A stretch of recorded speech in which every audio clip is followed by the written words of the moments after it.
بسم اللہ الرحمن الرحیم۔ السلام علیکم۔ میرا نام ناہید ہے۔ میری حویلی میں کچھ انہونا سا احساس قائم تھا۔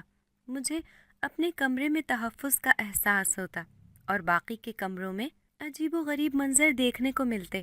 کبھی کسی کمرے سے آوازیں آتی اور کبھی کوئی چیزیں گرا دیتا، کبھی دروازہ بند کر کے قید کر دیتا۔ اس سب کی حقیقت جاننے کی کوشش کی تو مجھے حویلی کی ایک حقیقت پتہ چلی کہ میرا نام ناہید ہے۔ میں ایک چھوٹے سے گاؤں میں رہتی ہوں۔ میرے والدین امیر رئیس خاندان سے تعلق رکھتے تھے۔ ہمارا گھر ایک خوبصورت ترین بنگلے کے مانند تھا۔ میری 2 بہنیں تھیں، بھائی نہیں تھا۔ میرے ابا کو بیٹا نہ ہونے کا بے حد دکھ تھا اور وہ اس دکھ سے ہی دنیا سے چل بسے تھے۔ میری امی نے مجھے، میری بڑی بہن اور چھوٹی بہن کو بے حد اچھے طریقے سے پال پوس کر بڑا کیا اور اچھی تربیت کی تھی۔ انہیں بیٹا نہ ہونے کا دکھ تھا، لیکن انہوں نے کبھی بھی اس بات کو حساس لے کر ہمیں اذیت نہیں دی، بلکہ ہر کام، ہر جگہ ہمت بڑھائی تھی۔ ہمارے بنگلے میں کئی کمرے تھے، لیکن ہم نے استعمال میں 3 ہی کمرے لائے ہوئے تھے، جس میں سے ایک میں امی اور چھوٹی بہن، جبکہ دوسرے میں بڑی بہن اور میں رہتے تھے۔ تیسرے میں ضروریات کی اشیاء وغیرہ رکھی ہوئی تھیں۔ باقی کے کمروں کو تالے لگائے ہوئے تھے۔ کچھ دن قبل ہی بڑی بہن نے کمرہ علیحدہ کر لیا تو اس نے ایک کمرہ امی کی اجازت سے کھول لیا تھا۔ تیسرا کمرہ، جس میں ضروریات کی اشیاء اور پرانا کاٹ کباڑ ہوتا تھا، اس میں عجیب سا احساس ہوتا تھا۔ ایک دفعہ رات کے پہر مجھے پیاس لگی تو میں پانی پینے کے لیے اٹھی اور کچن کی طرف گئی۔ پانی پیا اور واپس آتے ہوئے میں نے کچھ آوازیں سنی، جیسے کوئی دھیمی دبی آواز میں باتیں کر رہا ہو۔ وہ آوازیں سنتی ہوئی اسی طرف بڑھی تو میں نے دیکھا کہ اس کمرے کا بلب جل رہا ہے۔ میری حیرت کی انتہا نہ رہی اور میں صحیح معنوں میں پریشان سی ہو گئی تھی۔ مجھے کچھ بھی سمجھ نہیں آ رہا تھا۔ رات کا دوسرا پہر تھا۔ میری بہنیں اور امی سب ہی سوئی ہوئی تھیں۔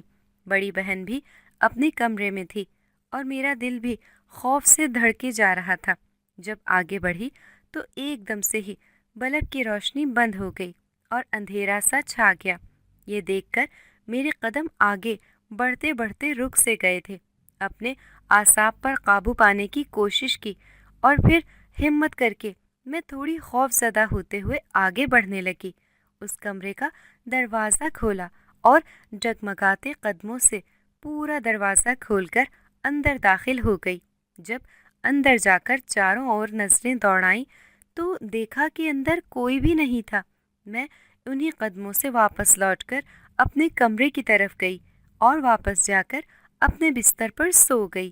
میں بستر پر لیٹے لیٹے بھی یہی بات سوچے جا رہی تھی، لیکن مجھے کچھ سمجھ نہیں آ پائی تھی۔ اس کو گزرے کئی دن گزر گئے، لیکن میں نے کسی کو نہیں بتایا اور یہ اکثر فراموش کر بیٹھی تھی، لیکن مناظر سارے ہی بخوبی یاد تھے۔ اس کے بعد کچھ دن قبل ہی ایک دن میں کھانا کھا کر اپنے کمرے میں سونے آئی تو بلب روشن کر کے ڈائجسٹ پڑھنے لگی، لیکن یکلخت خود ہی بلب روشن ہوتا اور پھر سے جل اٹھتا۔ میں نے سوچا کہ شاید کوئی بجلی کے بٹن میں کوئی خرابی ہو گئی ہے، سو میں اٹھی اور بٹن کو بغور دیکھا، لیکن بے حد غور سے دیکھنے کے باوجود بھی مجھے بٹن میں کوئی خرابی نظر نہیں آئی۔ بلب کو میں نے تکیے رکھ کر اتار کر پھر سے جلایا، تب بھی یہی ہونے لگا تھا۔ میں نے یکلخت بلب ہی بند کر دیا اور آتش دان میں آگ جلا کر 100 سوچوں میں محو اس منظر کو سوچتے سوچتے ہی سو گئی۔ یہ نہیں تھا کہ میں بہادر تھی یا پھر کوئی خاص بات تھی، لیکن پھر بھی مجھے اس منظر میں اتنا خوف محسوس نہیں ہوا تھا۔ میں یوں ہی خاموشی سے سو گئی تھی۔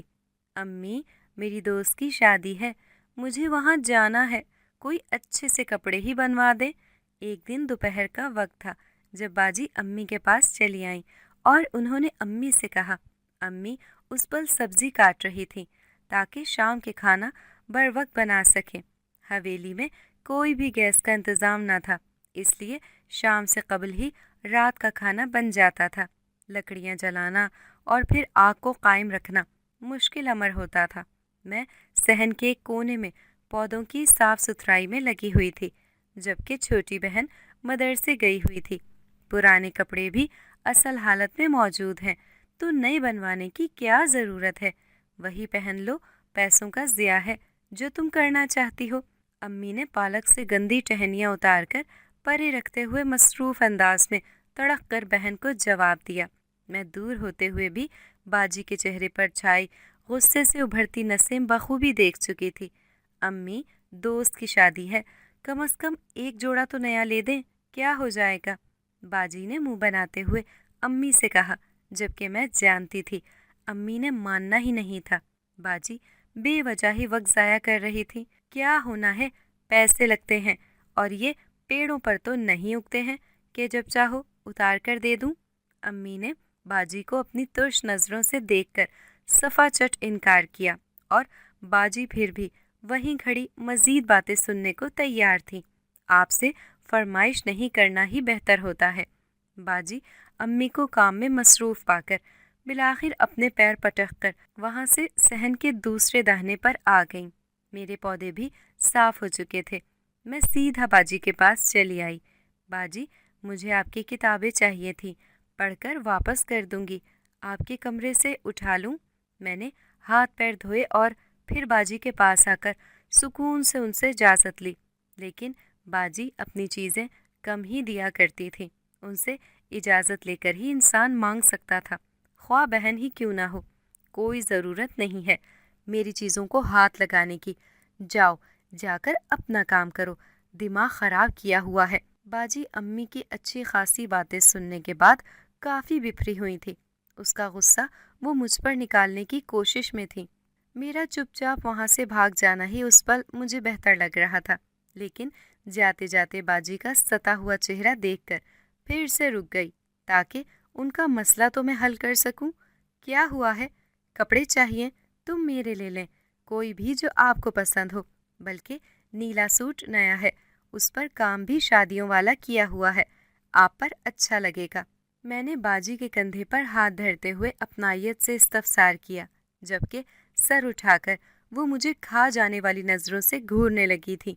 مجھے مکھن لگا کر میری کتابیں لینے کے لیے بہت اچھی اداکاری کر رہی ہو، لیکن ابھی بتائے دیتی ہوں کہ مجھے تمہارے کپڑے نہیں چاہیے، اس لیے تم جا کر اپنا کام کرو۔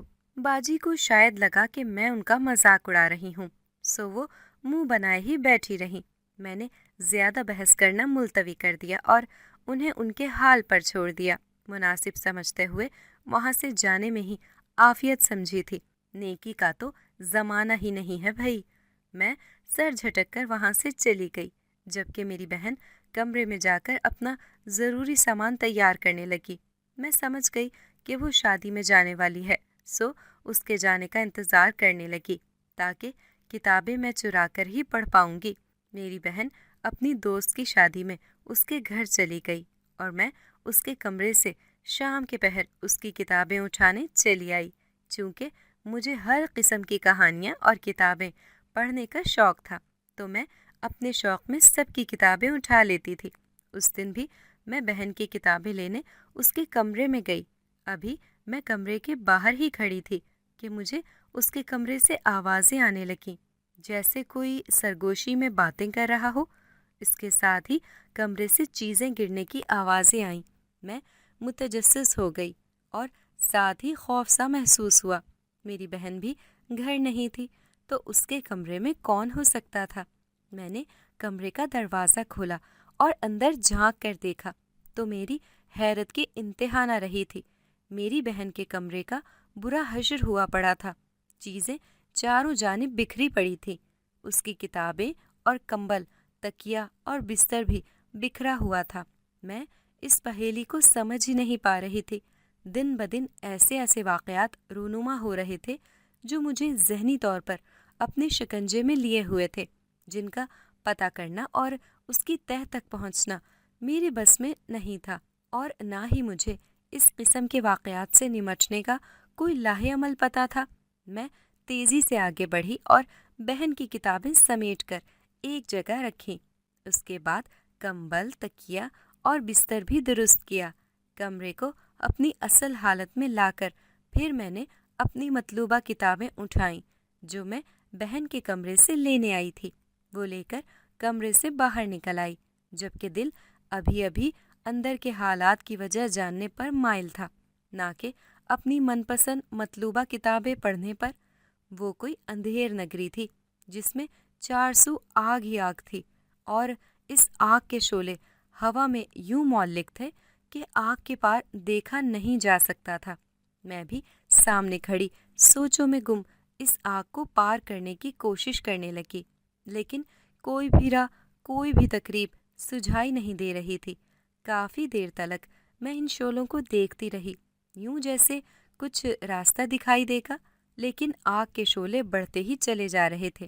اس کے ساتھ ہی سرخ دھوئیں کی تیز لمبی دھاریں بھی 400 پھیلنے لگیں، جسے دیکھ کر کئی لمحوں تک میری آنکھوں کی روشنی ہی غائب ہو گئی تھی۔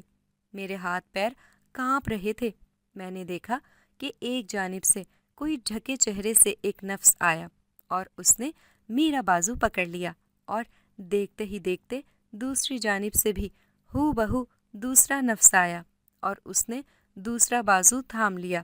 اس دوسرے کے سر پر سرخ و سفید رنگ کا تاج تھا۔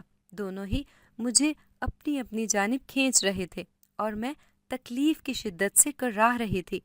کافی دیر تلک میں ان سے پیچھا چھڑانے میں لگی رہی، لیکن چھڑا نہیں پا رہی تھی۔ اچانک ہی مجھے آگ کے شعلوں میں سے ایک بوڑھی عورت دکھائی دی، جس نے میرے سر پر آن کھڑے ہو کر مجھے کھینچا اور آگ کے دہانے پر لے آئی۔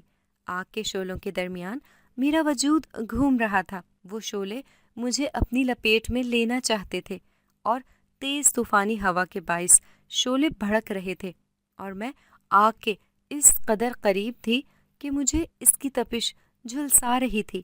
میرے بال بھی کچھ حد تک جل چکے تھے۔ میں نے سر جھٹکا۔ دوسرے نفس بھی اس آگ کے قریب چلے آئے تھے اور مجھے ایک آگ میں دھکیلنے لگا، جبکہ دوسرا مجھے کھینچ کر آگ سے دور کرنے کی کوشش کرنے لگا۔ ان تینوں کی کھینچا تانی میں یکلخت ہی میں آگ میں گری اور یکدم ہی میری آنکھ کھل گئی۔ ہوش میں لوٹی تو مجھے احساس ہوا کہ میں خواب کی کیفیت میں تھی، جبکہ میرا وجود پھر بھی تپش میں تھا۔ پسینہ میرے منہ گالوں سے بہتا جا رہا تھا۔ مجھے اپنے بازوؤں میں شدید تکلیف محسوس ہو رہی تھی۔ کافی دیر تلک خاموش میں اس خواب کو سوچتی رہی اور پھر سونے کی کوشش کی، لیکن نیند میری آنکھوں سے غائب تھی۔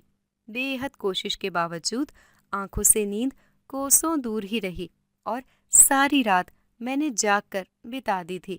رات کو میں نے ایک عجیب سا خواب دیکھا ہے، جیسے آگ، دھواں، سرخ آندھی اور اس کے بعد اندھیرا۔ 2 دن بعد ہی باجی شادی سے لوٹ آئی تھی۔ شادی کے کپڑے انہیں ان کی سہیلی نے لے کر دے دیے تھے بطور تحفہ، جس پر وہ بے حد خوش تھیں۔ ان کے چہرے پر چمک دیکھ کر میں بھی مسکرائی۔ سارا دن شادی کے متعلق پوچھنے کے بعد جب میری چھوٹی بہن مدرسے چلی گئی اور امی بھی گھر کے کاموں میں مصروف ہو گئی تھی، تو تب میں باجی کو ساتھ لیے ایک کونے میں آ کر بیٹھ گئی اور انہیں رات کے خواب کا بتانا شروع کر دیا۔ باجی کا اس پل موڈ بہتر تھا۔ وہ میری بات سن کر تھوڑا عجیب نظروں سے مجھے دیکھنے لگیں، جیسے کچھ معائنہ کر رہی ہوں۔ تم رات کو اکثر جنات کی کہانیاں پڑھتی رہتی ہو، اس کا اثر ہوتا ہے، سمجھانے سے تو تم سمجھتی ہی نہیں ہو۔ بولا بھی ہے جاسوسی ڈائجسٹ چھوڑ دو، لیکن نہیں، دماغ خراب جو کرنا ہے بھائی۔ باجی نے الٹا مجھے ہی ڈانٹنا شروع کر دیا تھا۔ بجائے وہ میری سنتی، انہوں نے میری ہی کلاس لے لی تھی۔ میں جی بھر کر بدمزہ ہوئی اور منہ بنایا۔ انہیں لگتا تھا کہ یہ سب ڈائجسٹ پڑھنے کا نتیجہ ہے۔ میں نے 15 برس سے ہی ڈائجسٹ پڑھنا شروع کر دیے تھے، اور مجھے خوفناک اور عجیب و غریب قسم کی کہانیاں ہی پسند تھی، جن میں ڈر، خوف، تجسس اور دہشت ہو۔ جبکہ آج میں 20 برس کی تھی، 5 سالوں سے ایسا کوئی واقعہ پیش نہیں آیا تھا۔ اب جا کر یوں خود ڈر پھیلانا مجھے حیرت میں ڈالے ہوئے تھا، جبکہ ان دنوں میں کچھ بھی نہیں پڑھ رہی تھی سوائے معلوماتی کتابوں کے، جن میں صرف معلومات ہی تھی، نہ کہ خوفناک قسم کی کہانیاں۔ آپ مجھے اتنا کیوں ڈانٹ رہی ہیں؟ میں نے خواب مکمل بتایا بھی نہیں ہے اور سنائے جا رہی ہیں۔ میں نے تڑک کر باجی کو مخاطب کیا، جبکہ وہ اٹھ کر سیدھا باورچی خانے کی جانب چلی آئیں، کیونکہ امی نے کھانا بنانے کو بولا تھا۔ میں بھی ان کے پیچھے پیچھے چلی آئی تھی۔ باجی نے سبزی نکال کر رکھی اور ساتھ ہی پتیلے پر چیزیں رکھی۔ تمہیں ڈانٹنا بنتا ہے، چلو کھانے کا کام ختم کرو۔ چھوٹی مدرسے سے واپس آتی ہوگی، اسے کھانا وقت پر چاہیے ہوتا ہے، آئے گی تو شور مچائے گی، جلدی جلدی ہاتھ چلاؤ۔ باجی نے چولہے میں آگ جلاتے ہوئے مجھے کہا اور خود بھی ہاتھ چلانے لگی۔ میں بھی ساتھ پیاز کاٹنے لگی۔ لیکن پہلے آپ میرا خواب تو سنیں اور بتائیں اس کی تعبیر کیا ہوگی۔ مجھے تو رات سے ہی ٹھنڈے پسینے آنا شروع ہو گئے ہیں۔ اس قدر بھیانک خواب تھا، ڈر کے مارے یکلخت اٹھی تھی اور دوبارہ سو نہیں پائی۔ نیند ہی رفو گر ہو چکی تھی۔ بے حد کوشش کے باوجود بس جاگ کر رات کاٹی۔ میں نے باجی کو متجسس کرنے کی کوشش کی تاکہ وہ میری بات سنے، ساتھ ساتھ میں کھانا بنانے میں مدد کر رہی تھی۔ اچھا بھائی، بتاؤ اپنا خواب۔ ایسے تو تم بھی میری جان نہیں چھوڑو گی جب تک تم بتا کر مجھ سے مزید باتیں نہ سن لو گی۔ باجی نے مجھے اجازت دی اور میں بھی ایک موڑھا لے کر وہیں بیٹھ گئی، کیونکہ مجھ سے کھڑے ہو کر کام نہیں کیا جا رہا تھا۔ میں نے راستہ ڈھونڈنے کے لیے قدم بڑھائے تھے، لیکن پھر ایک جانب سے اور دوسری جانب سے ڈھکے چہروں والے آئے اور دونوں ایک ایک طرف سے میرا بازو پکڑ کر کھینچنے لگے اور انہوں نے مجھے جکڑ لیا تھا۔ میرا ہاتھ نہیں چھوڑ رہے تھے۔ میں تکلیف سے چلا اٹھی اور جب خوف سے نیند سے اٹھ کر اپنی آنکھیں کھولیں، مجھے اپنے بازوؤں میں ایسا ہی درد محسوس ہونے لگا جیسے وہ خواب نہیں ایک حقیقت میں گزرا ہو۔ میں خواب بتاتے ہوئے اسی کیفیت میں گھر گئی جو مجھے یوں ہی ہو بہو دکھائی دے رہا تھا۔ میری نظروں کے سامنے وہ آگ اور میرے بازوؤں کو جکڑنا بھی گھومنے لگا۔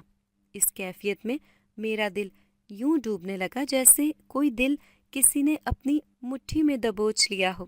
اس کا یہی مطلب ہے کہ تم جتنا یہ ڈائجسٹ پڑھتی ہو، یہ تمہارے سر پر سوار ہو چکے ہیں۔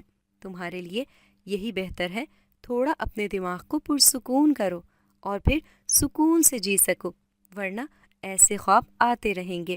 باجی نے مجھے ایک نگاہ دیکھ کر پھر سے باتیں سنانا شروع کر دیں، جبکہ میرا چہرہ دل ڈوبنے کے باعث فک ہو چکا تھا، جیسے ابھی اسی پل میرے جسم سے جان نکل جائے گی۔ باجی، آپ تو پیچھے ہی پڑ گئی ہیں۔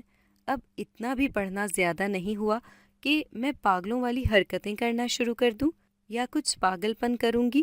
میں نے دل کی کیفیت کو قابو پانے کے لیے ایک دم اٹھ کر پانی کا گلاس بھر کر منہ سے لگاتے ہوئے نرم لہجے میں کہا، ہاں تم یہی کہو گی کہ کچھ نہیں ہوا اور پھر ڈرتی بھی ہو اور مجھے بھی بتاتی ہو۔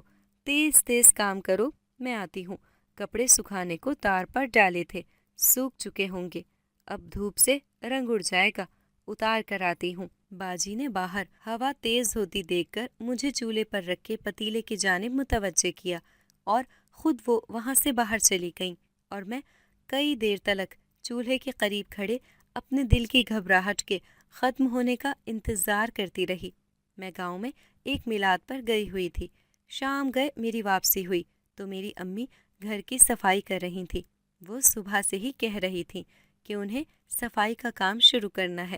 ساتھ ہی انہوں نے 2 گاؤں کی عورتوں کو بھی بلوایا ہوا تھا جو ان کی مدد کر رہی تھیں، اور اماں انہیں زمینوں کا اناج بطور معاوضہ دیں گی۔ مجھے دھول مٹی سے سخت الرجی تھی۔ میں ناک بھوں چڑھائے اپنے کمرے کے باہر کھڑی اندر کا منظر دیکھنے لگی، جہاں پر امی اور ایک عورت صفائی میں مصروف تھیں۔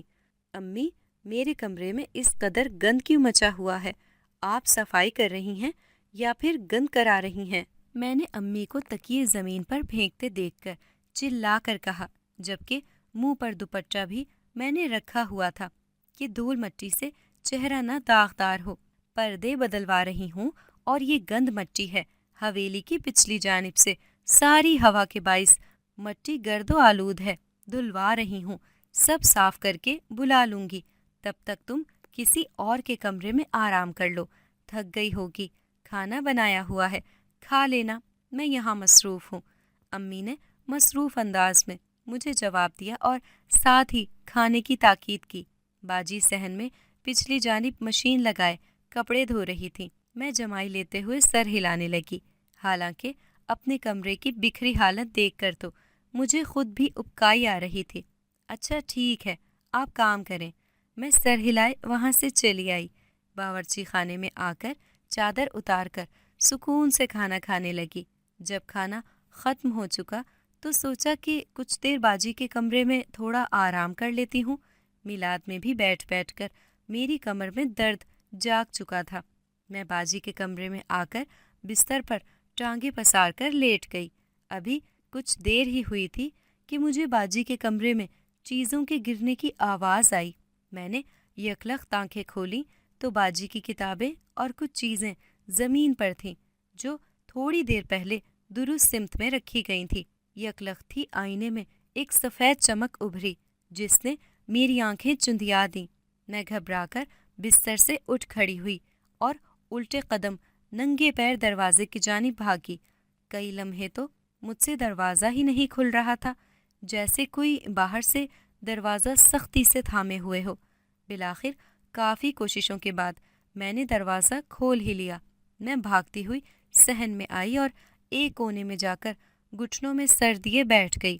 میرا دوپٹہ بھی باجی کے کمرے میں تھا اور جوتے بھی گھبراہٹ کے عالم میں مجھے کچھ بھی یاد نہیں رہا تھا۔ خوف سے بس میں وہاں سے نکل آئی تھی۔ میرے ہاتھ پیر خوف سے کانپ رہے تھے اور دل کی دھڑکن بھی بے حد تیز تھی۔ تم آج یہاں کیوں بیٹھی ہوئی ہو؟ سب ٹھیک ہے؟ میری بہن نے یکلخت عقب سے آ کر میرے پہلو میں قریب ہی میرے گھٹنوں کے بل بیٹھ کر مجھ سے پوچھا۔ میں جو وحشت کے عالم میں تھی، ڈر کے مارے اچھل ہی پڑی تھی۔ امی نے کہا ہے کہ کمرے میں مت جانا، وہاں پر صفائی ہو رہی ہے۔ میں نے سر اٹھا کر کپ کپاتی ہوئی آواز میں بہن کو جواب دیا، جبکہ ہمت نہیں ہو رہی تھی کہ بات کر پاؤں۔ تو تم دوسرے کمرے میں سو جاتی، وہاں سونا ضروری ہے، صفائی مکمل ہوتی تو آ جاتی اپنے کمرے میں۔ باجی نے نرمی سے مجھے ڈپٹا تو میں معمولی سا مسکرائی۔ مجھے ڈر لگ رہا تھا باقی کے کمروں میں، اس لیے میں باہر چلی آئی ہوں۔ تھوڑی دیر تک کام مکمل ہوگا تو اندر چلی جاؤں گی، آپ فکر مت کریں۔ میں نے بنا ساری بات بتائے ہی ڈر کا خدشہ بتا دیا، کیونکہ دل میں ایک خوف سا بیٹھ گیا تھا کہ باجی اب بھی مجھے ہی قصوروار ٹھہرا دیں گی یا پھر میرا پاگل پن سمجھ کر ڈپٹ دیں گی۔ سو میں نے انہیں حقیقت نہیں بتائی، بلکہ وہیں پر ہی میں چپ چاپ بیٹھی رہی۔ اچھا، لیکن یہاں بارش کا موسم ہے، تھوڑی ہی دیر میں بارش ہو جائے گی، پھر تم یہیں بیٹھی رہو گی کیا؟ ایسا کرو، میرے کمرے میں آ جاؤ، دونوں باتیں کریں گے اور ساتھ تمہیں اپنی چیزیں بھی دکھاؤں گی، جو تمہیں پسند آئیں تو وہ بھی تم لے لینا۔ باجی نے جاتے جاتے یکلخت مڑ کر آسمان پر ایک نگاہ ڈالی۔ شام کا پہر تھا اور موسم بارش کا تھا، کسی بھی لمحے تیز موسلادھار بارش ہونے کا امکان تھا۔ مجھے باجی چیزوں کا لالچ دے کر کمرے میں آنے کا کہہ رہی تھی۔ میں جی میں ان کے فکرمند احساس پر بے طرح مسکرائی۔ آپ جائیں، میں آتی ہوں۔ میں نے باجی کو وہاں سے بھیج دیا اور خود کافی دیر تلک وہیں بیٹھی رہی۔ جب بارش کی بوندیں کچے صحن کی مٹی پر برسیں تو تھکے ہارے قدموں سے اٹھ کر اپنے کمرے میں چلی آئی، کیونکہ امی صفائی مکمل کر چکی تھیں اور ان عورتوں کو بھی اپنے اپنے گھر بھیج دیا تھا، کیونکہ بارش کے موسم میں وہ اپنے اپنے گھروں میں اپنی اولاد کو سنبھالتی تھیں، گھر کا خیال رکھتی تھیں۔ تم لوگ بڑے کمرے سے چیزیں نکالو، اس میں سے پانی کے کولر شاید مل جائیں گے، نکال لاؤ۔ روز باہر لوگ جاتے ہیں لیکن پانی نہیں ہوتا، کولر بھر کر رکھ دوں گی تو لوگ پی لیا کریں گے۔ امی کافی دنوں سے کہہ رہی تھی، لیکن میری بہنوں کو اپنے کاموں سے ہی فرصت نہ تھی۔ گھر کے باہر ہی راہگیر جاتے تھے جنہیں پانی پینے کو چاہیے ہوتا تھا۔ موسم بھی بدل رہا تھا، پیاس کی شدت بڑھ جاتی تھی، اسی لیے امی ان کے لیے پانی کا انتظام کر رہی تھی۔ آج بھی وہ باجی کو کہہ رہی تھی، جبکہ میں صحن میں ہی بیٹھے ہوئے چاول صاف کر رہی تھی۔ امی کی طبیعت کچھ ناساز تھی اور ان کے لیے کھچڑی بنانی تھی۔ امی، میں وہاں نہیں جاؤں گی، باجی نے نفی میں سر ہلا کر انکار کر دیا۔ میں بھی نہیں جا رہی، آپ کسی اور کو کہہ دیں۔ چھوٹی بہن بھی یکلخت اٹھ بیٹھی، اس نے بھی صفا چٹ انکار کر دیا۔ میں ان دونوں کو دیکھ کر بیزار ہوئی۔ تم لوگ جاتی ہو یا میں جوتی اٹھاؤں؟ امی نے غصے سے انہیں دیکھ کر اٹھ کر جوتی اٹھانے کے لیے ہاتھ اٹھائے تو دونوں بہنیں ہی یکلخت آندھی طوفان کی طرح وہاں سے بھاگ کھڑی ہوئیں۔ امی کو علم تھا کہ میں کام میں مصروف ہوں، ورنہ عموماً وہ مجھے ہی کہتی تھیں۔ ابھی جوتے کے ڈر سے ہی بھاگ گئی تھیں، لیکن چند لمحے ہی گزرے تھے کہ وہ دونوں منہ بسورے دوبارہ وہاں حاضر ہو گئیں۔ میں ان دونوں کے چہرے پر اڑی ہوائیاں دیکھ کر حیرت میں مبتلا ہوئی۔ اماں، وہاں پر کوئی عجیب سی شے ہے، ہم وہاں نہیں جائیں گے، آپ ہی جاؤ۔ چھوٹی بہن نے ڈرتے ڈرتے ہوئے امی کو مخاطب کیا اور باجی بھی سر اس بات میں ہلانے لگیں۔ میرا دھیان یکدم اپنے خواب اور ان آوازوں کی جانب گھوم گیا تھا۔ تم لوگ کام نہ کرنے کی وجہ سے یہ سب کر رہی ہو نا؟ در حقیقت تو وہاں تک گئی بھی نہیں ہوگی۔ اتنا بھی کیا کام چوری کہ انسان جھوٹ بولنا شروع کر دے؟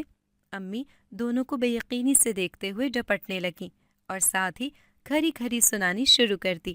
امی کا خدشہ بھی حقیقت ہی تھا، کیونکہ ہمیشہ یہی ہوتا آیا تھا۔ وہ دونوں ہی کام چوری میں ماہر تھیں، کوئی کام بر وقت نہیں کرتی تھیں جب تک کچھ اچھا خاصا سنایا نہ جائے۔ مجھے بھی یہی لگا کہ باجی میرے خواب اور ڈر کا فائدہ اٹھا کر کام چوری کرنا چاہتی تھیں۔ اماں، ہم جھوٹ بول کر کیا کریں گے؟ یہ سچ ہے۔ وہ دروازے کو کھولنے کی دیر تھی، اندر گئے تو اچانک ہی دروازہ بند ہو گیا، کھل ہی نہیں رہا تھا۔ بہت مشکل سے کھولا ہے، چھوٹی بہن نے رٹا رٹایا جملہ دہرایا تو میں نے حیرانگی سے اس کا چہرہ دیکھا۔ مجھے اس کے چہرے پر خوف کے آثار دکھائی دے رہے تھے، جیسے وہ سچ بول رہی ہے۔ میں اسے جانچنے لگی کہ آیا وہ واقعی سچ بول رہی ہے یا پھر جھوٹ۔ تم لوگوں کی ان بہانے بازیوں کو میں کسی طرح بھی خاطر میں نہیں لا رہی، خود ہی جا رہی ہوں اپنے بوڑھے وجود کو لے کر۔ کام کرنے کے لیے اولاد تو بس روٹیاں توڑنے اور باتیں سنانے کے لیے ہے۔ امی نے غصے کے عالم میں اٹھ کر سہارا لیا اور وہاں سے جانے لگیں۔ میں نے ان کی عجلت دیکھ کر یکدم اٹھ کر امی کو تھاما۔ امی، آپ رکیں، میں چلی جاتی ہوں ان کو لے کر، میرا کام بھی ویسے بھی ہو چکا ہے۔ میں نے چاول کی پرات وہیں قریب رکھ کر امی کو بٹھایا اور پھر انہیں تسلی دینے لگی۔ وہ مسکرائیں۔ اگر میں نہ اٹھتی تو امی خود ہی اپنا لاغر وجود اٹھائے چل پڑتیں، جبکہ پہلے ہی سے وہ بیمار تھیں۔ شوگر بھی کافی حد تک تیز تھی اور جوڑوں کی تکلیف بھی دن بدن بڑھتی چلی جا رہی تھی، سو مجھے ہی ہمت کرنی پڑی۔ یہاں تو کوئی بھی نہیں ہے، جھوٹ بولنے کی کیا ضرورت تھی بھلا؟ میں ان دونوں کو لیے اس کمرے میں آئی، دروازہ کھول کر مطلوبہ چیزیں تلاش کرتے ہوئے ان دونوں کو حیرت سے دیکھتے ہوئے کہا۔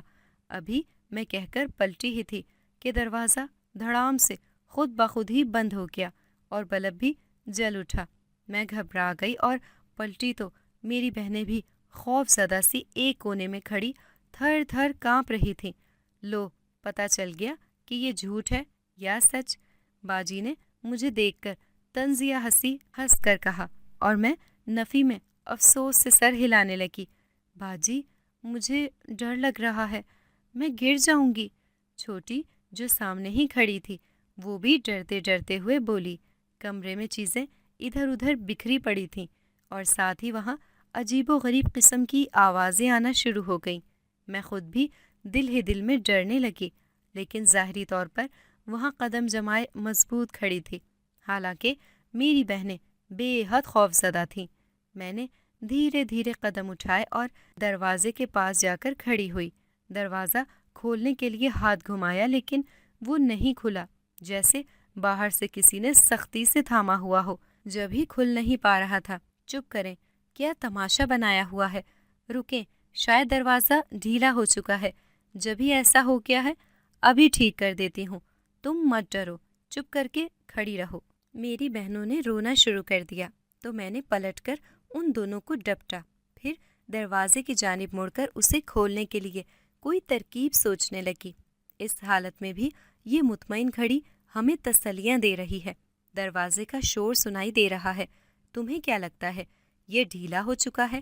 تمہیں سمجھ کیوں نہیں آ رہی کہ یہاں کوئی ہے، کوئی آسیب وغیرہ، بھوت وغیرہ؟ باجی نے روحان سا ہوتے ہوئے کانپنے والے انداز میں مجھے اطلاع دی تو میں نے انہیں عجیب و غریب نظروں سے دیکھ کر گھورا۔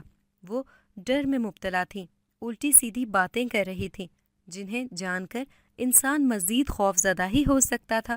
انہیں اپنا نہیں تو کم از کم چھوٹی بہن کا بھی خیال نہیں رہا جو کونے میں دبکی کھڑی تھی۔ اللہ کی پناہ باجی، کیسی باتیں کر رہی ہیں؟ چھوٹی پہلے ہی ڈری ہوئی ہے، آپ اسے مزید ڈرا رہی ہیں۔ کم از کم کچھ تو سمجھداری کا مظاہرہ کریں۔ وہ تو چلیں بچی ہے، اس کا ڈر بھی جائز ہے، لیکن آپ بڑی ہیں۔ میں نے تڑق کر باجی کو گھورتے ہوئے شکوہ کیا۔ وہ پھر بھی باز نہ آئیں، بس اپنی ہی کہے جانے لگی۔ میں بیزار سی ہونے لگی۔ ایک تم ہو سمجھدار اور بردباری شخصیت کی مالک، تم تو چپ کرو۔ کیا پاگلوں والی حرکتیں شروع کی ہوئی ہیں؟ تمہاری بہادر بہن یہی ہے، سنبھال لے گی۔ پھر کس لیے ڈر رہی ہو؟ میں نے چھوٹی بہن کے سر پر ایک ہلکی سی چپت رسید کرتے ہوئے اسے گھورا۔ وہ سوں سوں کرتے ناک بھویں چڑھانے لگی۔ میں نے یکلختی کچھ سوچا اور وہاں کمرے میں تیل کی بوتل دیکھ کر اسے اٹھا لیا اور سیدھا آ کر دروازے کی نوک پر لگانے لگی۔ لگا کر اچھے طریقے سے پھیلایا اور پھر ایک جھٹکے سے دروازہ کھولا اور دونوں بہنوں کے کمرے سے باہر نکل آئی۔ شکر ہے اس قید خانے سے آزادی ملی ہے، میرا تو دم ہی گھٹ رہا تھا۔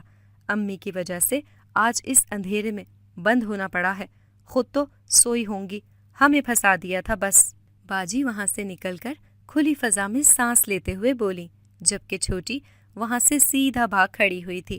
مجھے باجی کی بے حسی پر کافی حیرت اور دلی صدمہ ہوا تھا۔ کیسے وہ کہہ رہی تھی، یا شاید وہ ڈر اور دہشت کے باعث چڑچڑے پن کا شکار تھی؟ آپ اگر پہلے ہی سے اتنا شور نہ مچاتی تو بہت پہلے بھی نکل سکتے تھے، لیکن کیا کہوں۔ خیر، امی کے متعلق کچھ کہنے کی ضرورت نہیں ہے، آپ صحیح سلامت ہیں، شکر ادا کریں آپ کو کوئی نقصان نہیں پہنچا۔ میں نے ان سے شکوہ کیا اور پھر انہیں امی کو نہ بتانے کا کہا، کیونکہ وہ پریشان ہو سکتی تھیں، جو میں بالکل نہیں چاہتی تھی۔ میں نے پھر دوبارہ اندر جا کر کولر وغیرہ اٹھا کر باہر آئی۔ ہم تینوں نے ہی امی کو اس واقعے کے متعلق نہیں بتایا تھا کہ وہ خوف زدہ ہو جائیں گی، جبکہ پہلے پہل تو باجی کا ارادہ تھا کہ وہ انہیں بتا دیں گی۔ میں نے انہیں سختی سے ٹوکا اور ان کی طبیعت کو زیر کر رکھ کر فیصلہ کرنے کا حق دیا تو وہ ڈر کے باعث مان گئی تھی۔ رات کا پہر تھا، سب سو چکے تھے۔ اچانک ہی میں کمرے سے باہر نکل آئی اور باجی کے کمرے میں جا کر ان کی کتابیں کھنگالنے لگی۔ باجی عموماً رات کو دروازہ کھلا ہی چھوڑتی تھیں۔ اس پل بھی میں کتابیں دیکھ رہی تھی کہ اچانک ہی مجھے کمرے میں کھٹکے کی آواز سنائی دی۔ آج کل جو ہو رہا تھا اس کی وجہ سے مجھے بے حد ڈر لگتا تھا۔ یکدم پلٹی تو سامنے ہیولا دکھائی دے کر یکدم ہی گم ہو گیا۔ میں ڈر کر کتابیں وہیں پٹک کر اس کمرے سے نکلی۔ حواس باختگی میں مجھے باجی کو اٹھانے کا خیال ہی نہیں آیا تھا۔ اس بڑھیا کو قید کیے 20 برس ہو چکے ہیں، اور آخر کب تک اسے قید رکھنا ہے؟ اس کی ہڈیاں بھی گل سڑ جائیں گی جیسے آثار ہیں۔ مجھے نہیں لگتا کہ اس کے پاس زندگی بھی بچی ہے یا نہیں، شاید جلد ہی دنیا سے کوچ کر جائے۔ ابھی میں دروازے کے وسط میں ہی تھی کہ مجھے ایک آواز سنائی دی جو میرے کانوں میں مکمل صاف صاف پڑی۔ میں یہ سن کر حیرت اور صدمے سے باجی کے بے سود پڑے وجود کو دیکھنے لگی، جو اتنے مطمئن انداز میں سوئی ہوئی تھی کہ انہیں اپنے ارد گرد چلتے واقعات کا کچھ بھی علم نہ تھا جب تک اس کی پوتی کو قید نہ کر لیا جائے۔ ابھی میں سوچ ہی رہی تھی کہ دوسری آواز گونجی۔ میرا خوف بڑھتا جا رہا تھا اور ہاتھ پیر بھی خوف کے باعث سے بے حد کانپ رہے تھے۔ جانے وہ کس پوتی کی بات کر رہے تھے؟ میں مانو وہیں گرنے والی تھی، اس قدر مجھ پر خوف طاری ہو چکا تھا۔ پھر اس بڑھیا کا کیا کریں گے؟ ہمارا خزانہ ہمیں ملنا چاہیے، باقی باتیں تو تم چھوڑ ہی دو۔ کیا اسے قید کر کے خزانہ مل جائے گا؟ میں خود کی ہی سوچوں میں مگن تھی کہ پھر دوسری مرتبہ پہلی والی آواز کا ارتعاش فضا میں گونجا۔ ان کی آواز میں ایک سرد پن تھا، گہرا تناؤ، جیسے وہ بات تو کم بلکہ دھاڑ زیادہ رہے ہوں۔ شاید مل ہی جائے یا پھر نہ ملے، کچھ نہ کچھ کر کے ہمیں اپنا خزانہ حاصل کرنا ہی ہوگا۔ 20 برس گزر چکے ہیں، ہم اس سے زیادہ طویل عرصے تلک یہاں چوکیداری نہیں کر سکتے۔ کسی بھی لمحے ہمارا راز باہر آ سکتا ہے، اور جس پل یہ راز باہر آیا سب کچھ تباہی کے دہانے تک پہنچ جائے گا۔ ہم خود بھی اپنے آپ کو بچا نہیں پائیں گے۔ ان کی رازداری اور جانے کیا کچھ تھی جس پر میں سوچ سوچ کر پاگل ہی ہو سکتی تھی، کیونکہ مجھے ان کا ہی علم نہ تھا کہ کون ہے۔ میں آگے بڑھ کر آواز کا تعاقب کرنے لگی، لیکن میری کوششیں بیکار جا رہی تھیں، کیونکہ کہیں سے بھی میں سراغ نہیں نکال پا رہی تھی۔ میری کشمکش ان باتوں کے ساتھ بڑھتی جا رہی تھی۔ کوئی ہمیں کچھ کہہ کر تو دیکھے، ہم اسے ہی مار ڈالیں گے۔ آپ خوامخواہ ہی ڈر رہے ہیں۔ اس آواز کے ساتھ ہی باجی کی کتابیں گرنے لگیں اور سنگار میز پر پڑا سامان زمین بوس ہو گیا۔ میں یکلخت اچھل کر وہاں سے دور ہوئی، جبکہ میری بہن ہنوز سابقہ مطمئن انداز میں گدھے گھوڑے بیچ کر سوئی پڑی تھی۔ اسے اپنے ہی کمرے میں چلتے اس قدر بھیانک منظر کا علم نہیں تھا۔ اس وقت اپنے ڈر کو نہیں، خزانے کو اہمیت دینے کا وقت ہے۔ اسی پر نظر ثانی کرو۔ ان کی ایک اور آواز گونجی تو میرے صبر کا پیمانہ لبریز ہو گیا۔ میں یکلخت آگے بڑھی اور باجی کے منہ سے لحاف اتار کر اسے جھنجھوڑ کر اٹھا دیا۔ وہ مندی مندی آنکھیں کھولے اٹھ کر غصے سے دیکھنے لگی۔ میں سمجھ گئی وہ یوں اٹھانے کی وجہ جاننا چاہتی تھی۔ باجی، میرے کمرے میں کوئی ہے۔ میں نے انہیں اطلاع دی تو انہوں نے دائیں بائیں پورے کمرے میں نظریں دوڑا کر کچھ نہ نظر آنے پر مجھے دیکھا۔ کون ہے؟ اور یہ کہنے کے لیے تم اپنے کمرے سے میرے کمرے میں اٹھ کر آئی ہو؟ باجی نے مجھے قہر بار نظروں سے دیکھتے ہوئے چبا چبا کر کہا۔ پتہ نہیں، میں جب بھی کمرے میں سونے جاتی ہوں میرے کمرے کا بلب اپنے آپ روشن ہو جاتا ہے، پنکھا اپنے آپ چلنے لگتا ہے، اور کھڑکیاں بھی اپنے آپ کبھی بند ہوتی ہیں تو کبھی کھل جاتی ہیں۔ ابھی یہاں بھی کوئی بول رہا تھا، کسی کی دادی اور پوتی کا ذکر کر رہا تھا۔ میں نے باجی کے پہلو میں بیٹھ کر انہیں یقین دلانے والے انداز میں ان کا ہاتھ تھام کر فکر مندی سے کہا، لیکن میں جانتی تھی اب کی مرتبہ بھی وہ یقین نہیں کریں گی۔ شاید ہوا کی وجہ سے ایسا ہو جاتا ہوگا، یا پھر بلب کے بٹن فری ہو گئے ہوں گے۔ پریشان مت ہو، کوئی بھی تمہارے کمرے میں نہیں ہوتا، اور کوئی کمرے میں کوئی ہوتا تو مجھے پتہ چل جاتا۔ باجی نے نفی میں سر ہلاتے ہوئے جمائی لیتے ہوئے مجھے جواب دیا اور دوبارہ لحاف اوڑھ کر سونے لگیں۔ میں نے لحاف تھام کر پرے کر دیا۔ آپ مجھے بہلا رہی ہیں، لیکن یہاں کچھ تھا، کوئی عجیب سا احساس تھا، اور مجھے لگتا ہے کہ وہاں کچھ نہ کچھ ضرور ہے، جیسے کوئی عجیب سا احساس ہوتا ہے کہ کوئی میری حفاظت کر رہا ہے یا کوئی مجھے دیکھ رہا ہے۔ ایک دن تو مجھے آپ کے کمرے سے بھی آوازیں آ رہی تھیں، اور جب اندر گئی تو کمرہ بھی بکھرا پڑا تھا۔ اسے میں نے ہی دوبارہ سے درست کیا تھا۔ میں نے باجی کو ان کے کمرے کے کچھ دن پہلے والے حال کا بھی بتایا کہ شاید وہ مان لیں۔ پتہ نہیں، مجھے تو لگتا ہے تمہارے دماغ پر کوئی گہرا اثر ہوا ہے۔ جب ہی تم ایسی باتیں کر رہی ہو، چپ چاپ سو جاؤ، اس سے پہلے کہ میں تمہیں 2-4 ہاتھ لگاؤں۔ میرے کمرے میں ایسا کچھ بھی نہیں ہوا ہوگا۔ شاید خواب ہوگا جسے تم حقیقت سمجھ بیٹھی ہو، یا پھر تمہارا ذہنی توازن ہی بگڑ چکا ہے، جو کچھ بھی بولتی چلی جاتی ہو۔ باجی نے مجھے ہاتھ اٹھا کر دھمکانے والے انداز میں ڈپٹا تو میں وہاں سے یکدم ہی اٹھ گئی۔ میں سمجھ گئی کہ اس وقت وہ غصے میں آ چکی ہیں، ایک تو نیند سے اٹھانے کی وجہ سے، اور دوسرا وہ اس قسم کی باتوں سے عاجز تھیں، سو میرا اٹھنا ہی اہم تھا۔ باجی، آپ مجھے ماریں گی؟ آپ کو بجائے یقین کرنے کے مجھ پر ہاتھ اٹھانے کا شوق ہے؟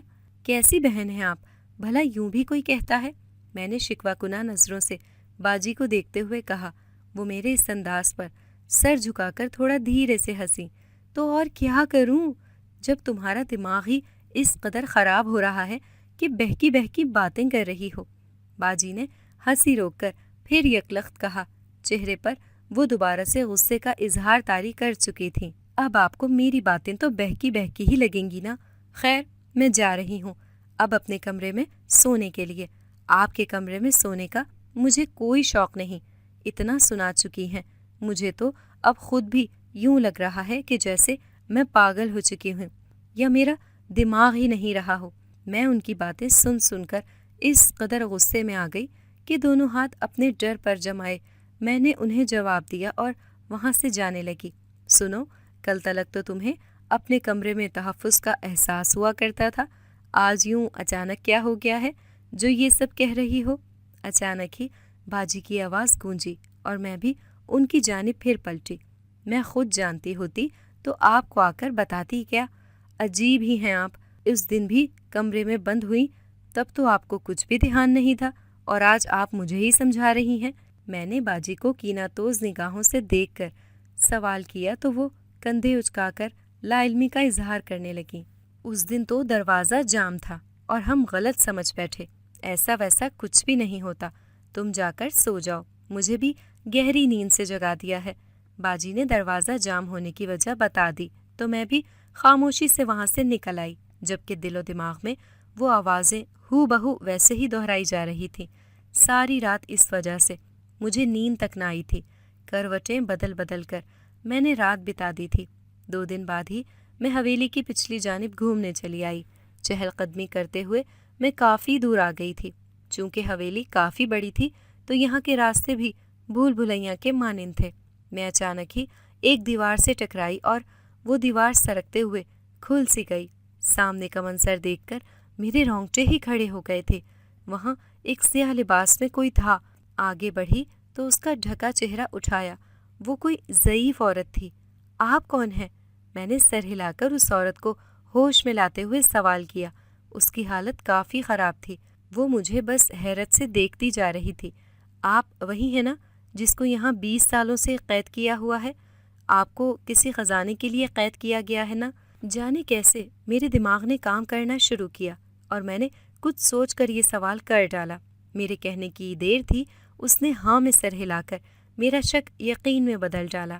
میری حیرت سے آنکھیں ہی پھٹی کی پھٹی رہ گئی تھیں۔ ہاں، یہ وہی ہے۔ آخر تم بھی یہاں آ ہی گئی، کب سے تمہیں قید کرنے کا سوچ رہا تھا، لیکن تم ہو کہ کسی خاطر میں ہی نہیں آ رہی تھی۔ دوسرا، تمہارے کمرے میں بھی پہرا ہے، اندر داخل بھی نہیں ہوا جا سکتا۔ اچانک ہی ایک مانوس سی آواز عقب سے ٹکرائی۔ مجھے یاد آیا، یہ وہی آواز ہے جو باجی کے کمرے سے سنی تھی۔ میں پلٹی تو سامنے ایک خون سے لدا ہوا چہرہ میرے بالکل قریب تھا۔ وہ اس قدر قریب تھا کہ مجھے اس کی سانسیں بھی سنائی دے رہی تھیں۔ کون ہو تم؟ دور رہو مجھ سے، تمہاری شکل کتنی بھیانک ہے، ہٹو۔ میں خوف زدہ سی پیچھے ہونے لگی، ڈر سے میری ٹانگیں بھی کانپ رہی تھی۔ میں ایک جن زادہ ہوں اور یہ بڑھیا تمہاری ہی دادی ہے۔ یہ جب نوجوان تھی تو اسے ہم نے قید کر لیا تھا اور لوگ سمجھتے تھے کہ کسی کے ساتھ بھاگ گئی ہے، حالانکہ یہ تو برسوں سے ہماری تحویل میں تھی۔ اس جن زادے کی حقیقت سن کر میرے پیروں تلے سے زمین نکل گئی تھی۔ جب ہی ماں ہمیں دادی کا پوچھنے پر ہمیشہ ڈانٹ دیتی تھی اور آج اس کی حقیقت یوں کھلی تو میں صحیح معنوں میں چکرا کر رہ گئی۔ کیوں قید کیا تم نے انہیں؟ کیا غلطی کی ہے انہوں نے؟ تمہیں ذرا سا بھی شرم و حیا نہ آئی ایک لاغر وجود پر اس قدر ستم ڈھانے پر؟ میں نے دادی کے لاغر وجود پر ایک طرز بھری نگاہ ڈال کر دھاڑ کر پوچھا۔ ہمارا خزانہ اس حویلی میں دفن ہے، لیکن اسے کھول صرف ایک نوجوان اور خوبصورت لڑکی ہی سکتی ہے۔ تمہاری دادی اپنے زمانے میں ایک خوبصورت عورت تھی۔ ہم نے قید کر کے خزانہ کھلوانا چاہا لیکن نہیں کھلا۔ بعد میں علم ہوا کہ خزانہ تو تبھی کھلے گا جب خوبصورت اور نوجوان لڑکی ہو جس کی عمر 20-22 کے قریب ہو۔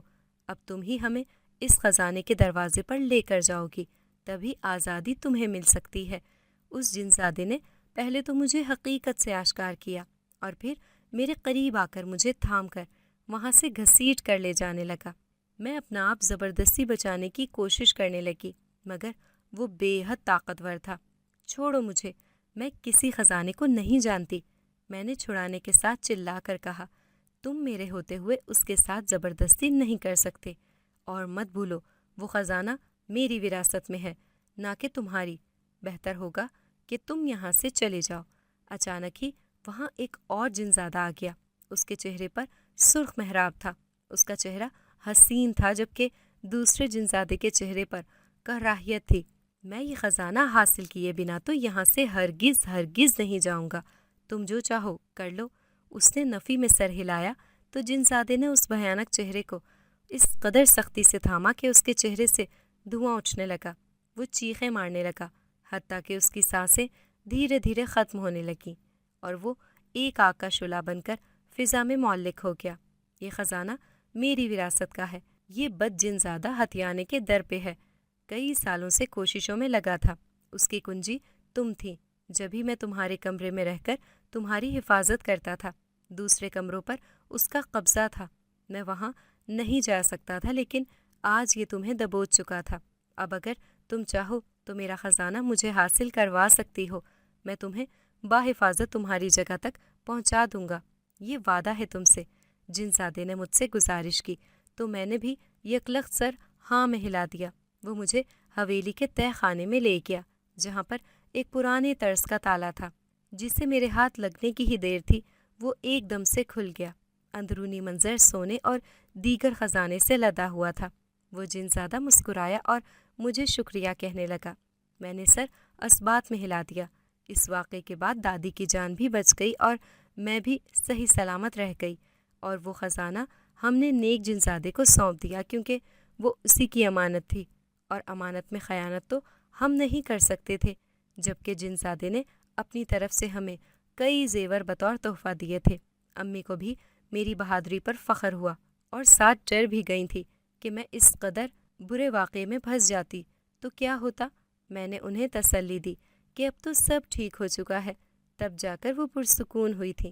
دل ہی دل میں جانتی تھیں کہ وہ ابھی بھی بے چین ہیں اور خوف و خدشات میں گھری ہوئی ہیں، لیکن دھیرے دھیرے میں نے ان خدشات کو بھی مٹا دیا تھا، اور دادی کی طبیعت اس قدر ناساز تھی کہ ان کا بچنا بے حد مشکل تھا۔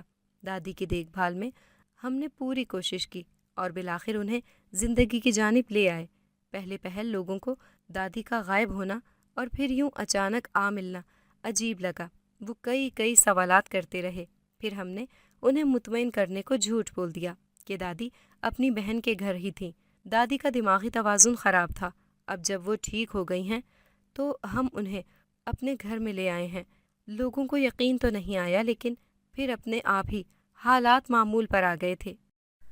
اگر آپ کو ہماری آج کی کہانی پسند آئی ہے تو اسے لائک کریں، شیئر کریں اور چینل کو سبسکرائب کرنا مت بھولیے گا، تاکہ آپ کو ہر نئی آنے والی ویڈیو کا نوٹیفیکیشن بر وقت ملتا رہے۔